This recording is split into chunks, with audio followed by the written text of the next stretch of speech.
Good morning మిత్రులందరికీ నమస్కారం. తెలంగాణ రాష్ట్ర ప్రభుత్వము ఆర్టీసీలో మహిళలకు ఉచిత ప్రయాణ సౌకర్యాన్ని కల్పించడం అనేది జరుగుతుంది. ఈ ఉచిత ప్రయాణ సౌకర్యానికి స్మార్ట్ కార్డులను ఇవ్వడం జరుగుతుందని ఇప్పటికే ప్రభుత్వం నిర్ణయించడం అనేది జరిగింది, తెలియజేయడం అనేది జరిగింది. అయితే ఈ స్మార్ట్ కార్డులను త్వరగా సిద్ధం చేయాలి అని చెప్పేసి ఆర్టీసీని ప్రభుత్వం ఆదేశించడం అనేది జరిగింది. జూన్ 2 తెలంగాణ ఆవిర్భావ దినోత్సవం సందర్భంగా మహిళలకు ఈ ఉచిత ప్రయాణానికి సంబంధించి స్మార్ట్ కార్డులను అందజేయాలని సూచనప్రాయంగా ప్రభుత్వం నిర్ణయించినట్టుగా మనకు తెలియడం అనేది జరుగుతుంది. ఇక్కడ ఆర్టీసీ ఉన్నతాధికారులు 3 రకాల స్మార్ట్ కార్డులను రూపొందించడం అనేది జరిగింది. ఈ 3 రకాల స్మార్ట్ కార్డులను డిప్యూటీ ముఖ్యమంత్రికి మరియు రవాణా శాఖ మంత్రికి చూపించడం అనేది జరిగింది. వారు ముఖ్యమంత్రి దృష్టికి ఈ 3 స్మార్ట్ కార్డులను తీసుకువెళ్లి ముఖ్యమంత్రి గారు దేనినైతే ఆమోదిస్తారో ఆ స్మార్ట్ కార్డును మహిళలకు ఇవ్వడం జరుగుతుంది అని చెప్పేసి ఆర్టీసీ ఉన్నతాధికారుల ద్వారా తెలుస్తుంది.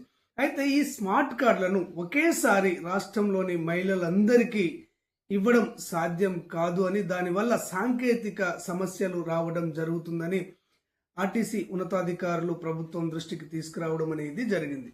అయితే ముందుగా పైలట్ ప్రాజెక్టుగా ఇక్కడ తెలంగాణలో ఉన్నటువంటి అన్ని జిల్లాల్లోని జిల్లాకు మండలాన్ని ఎంపిక చేసి ఆ మండల పరిధిలో ఉన్నటువంటి మహిళలందరికీ కూడా ఈ స్మార్ట్ కార్డులను అందజేయాలని నిర్ణయించడం అనేది జరిగింది. అంటే తెలంగాణ రాష్ట్రంలోని అన్ని జిల్లాల్లోని జిల్లాకు ఒక మండలాన్ని తీసుకొని ఆ మండలం పరిధిలో మహిళలకు ముందు ఈ స్మార్ట్ కార్డులు ఇచ్చి పరిశీలించిన తర్వాత ఏవైనా సాంకేతిక కారణాలు ఎదురైనట్లయితే వాటిని పరిష్కరించి ఆ తరువాత రాష్ట్రం మొత్తంలోని మహిళలందరికీ ఈ ఆర్టీసీ ఉచిత ప్రయాణానికి సంబంధించి స్మార్ట్ కార్డులను ఇవ్వాలని ప్రభుత్వం నిర్ణయించడం అనేది జరిగింది.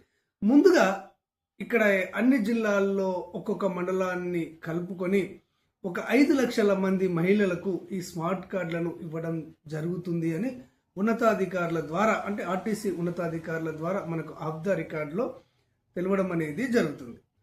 ఓకే ఫ్రెండ్స్, అర్థమైంది అనుకుంటున్నాను. ముందు జిల్లాకు ఒక మండలాన్ని సెలెక్ట్ చేసుకొని ఆ మండల పరిధిలో ఉన్నటువంటి మహిళలకు ఈ ఆర్టీసీ స్మార్ట్ కార్డులను ఇవ్వడం అనేది జరుగుతుంది. ఆ తర్వాత రాష్ట్రం మొత్తంలోని మహిళలకు ఈ స్మార్ట్ కార్డులను అందించడం అనేది జరుగుతుంది.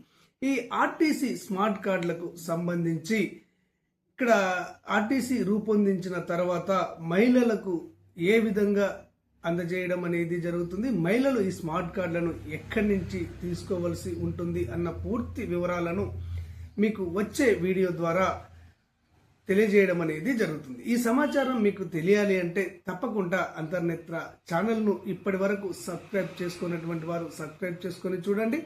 మన ఛానల్లోకి కొత్తగా వచ్చినటువంటి వారు తప్పకుండా సబ్స్క్రైబ్ చేసుకొని అంతర్నేత్ర ఛానల్ను ఆదరించండి. ధన్యవాదాలు.